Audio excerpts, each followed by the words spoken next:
Salem Brahimi, welcome to Amman. We're very happy to have you here this time. We've already shown two of your previous documentaries, Africa is Back as well as Abdul Qadir, but unfortunately we're not here. And yesterday we're very pleased and happy to have you with us for the screening of your latest narrative feature film, Let Them Come.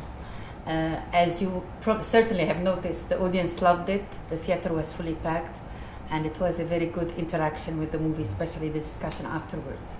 So my first question would be, what made you move from documentaries to narratives, and what made you specifically choose this topic, this subject, this story? The film tells you what it needs to be. And I don't really see a difference between narrative and documentary. Of course, there are a lot of differences technically and in the way you make the film, but to me, cinema is cinema. And it's a family chronicle about what we call in Algeria the dark decade, those 10 years of terrorism that we had in Algeria in the 90s. And I think that the need to tell a story about this came from the fact that I made a lot of films, actually both documentary as a director, but also narrative as a producer in Algeria. And traveling through the country, there was this elephant in the room, this huge thing that nobody would really talk about, and that was the dark decade. As a citizen and as a filmmaker, I felt the need to look at that dark decade, those years of terrorism, and you know, you need to look at the monster in the eye. And I knew from the moment that I decided to look at that part of our history that it needed to be a narrative, because it was an intimate need, it was something that was very personal to me, and so I wanted the film to be very intimate. Documentary is wonderful and it can tell very intimate stories, but I felt that in this case we needed to get into the day-to-day lives of people living through the dark decade. And as luck has it, you know, it's like I guess it's like it's like love, you know, it's either you meet the person or you don't meet the person. Well, I met the book. You have indeed touched a very sensitive topic, to the extent that some people, some critics, probably were a little bit upset by saying, or they had some remarks concerning the way you dealt with the issue of the Islamists. They thought that it was probably a little bit biased, a Manichaean view, and that you didn't give a fair, objective perspective on the issue. Well, I embrace it, really. I claim that I wouldn't say that it's Manichaean, I wouldn't say that we're black and white. I do say that I do choose a side, because I think that it's very important, not only as a filmmaker, but also as a citizen, to at some point say who you are and what you believe. And a film is a point of view. It's always a point of view. Even in documentary, you know, it's a question that a lot of filmmakers struggle with. From the moment that you point a camera, say on you, I'm not pointing a camera on what's happening over there. And that's a choice, and it's a decision, and it's going to structure the way you actually, you know, take in whatever happens. So, but I embrace that. Absolutely, I am biased. And the reason that I'm biased is both moral and political. Of course, there's a lot of mistakes that have been made in all parties involved in what happened in Algeria in the 90s. I do think that we do show the origin of those issues, which is social and economic. That's what made the Islamists possible in Algeria. It's the failure of a system. And we do point at that. We actually are in the life of a factory that is being crushed by debt and the IMF restructuring. So we do show it. We don't show it in a, that's why I say that we're not Manichaean. We don't say it in as many words, but we do show the elements that actually structure. So I think that we are, to a certain degree, fair. Now, where I do claim that I am biased is that at the end of the day, what happened in Algeria was a massacre. 200,000 human beings died. And at some point, I think that you have to choose your side and say that the people who took the decision to actually kill those victims, well, yeah, you know, yes, I am going to portray them in a negative way, because obviously they killed 200,000 people, and I think that I can.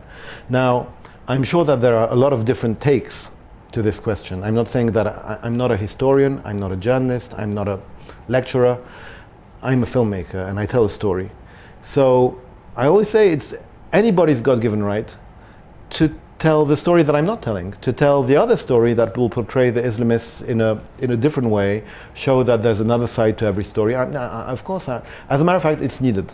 from a from a both filmmaking perspective and as a citizen, I would hope that we have many films that portray many opinions. That's how you actually feed a debate. But the funny thing is that people say, oh, well, you know, democracy is different. You have to accept that, you know, there are rights. I do accept. I do accept. I'm just saying that I'm one voice of the debate. I'm not all the voices. I'm one voice, and I'm waiting for the other voice to tell another story, and that's how debate starts. So yesterday we were very pleased because your film opened the 5th edition of the Algerian Film Days in Amman. Every year we organize Algerian films in Amman, and we also do the same in Algeria where we show Jordanian films. What's your view, what's your perspective on Algerian cinema today? How did it evolve according to you? Of course, this is the part where you're going to say I'm an Algerian nationalist, but I'm very proud of what's happening in Algerian film today, not because of the quantity, but because of the diversity of the output. If you look at the directors and the diversity in terms of film that comes from Algeria, it's very, very diverse and very, very challenging in the best of ways. Just take a few directors from, you know, the sort of more entertaining ones to the more sort of intellectual ones, and you have Farhani with Firasi Rond-Point. Great documentary in a slaughterhouse, extraordinary film. You have, in the younger generation, you have Tariq Tegia, who's an extraordinary filmmaker. You have Ilyas Salem, you have Rashid Bouchareb. So, let's say a big generation, starting from age 30 to about 50, 55, you have a diversity that is quite extraordinary. That's the part that I'm sort of excited about, because I think that it'll also, this generation of filmmakers helps us move away from an official cinema. We have had a tendency in Algeria to focus a lot on the Algerian Revolution, and for good reason. I mean, it's inspirational. It's, you know, a lot of fascinating stories happened, and I guess that there are a lot of films, good films, still to be made about that time. But you can't have a cinema that just focuses on that. However inspiring, however, you know, proud you may be, you can't just have one subject, however wonderful that subject is. And so those filmmakers bring diversity. Now, I think that the challenge for Algeria and Algerian cinema is that we do, unfortunately, the support to film has raised a bit, and so it allows for those films to be made, but they're not shown in Algeria.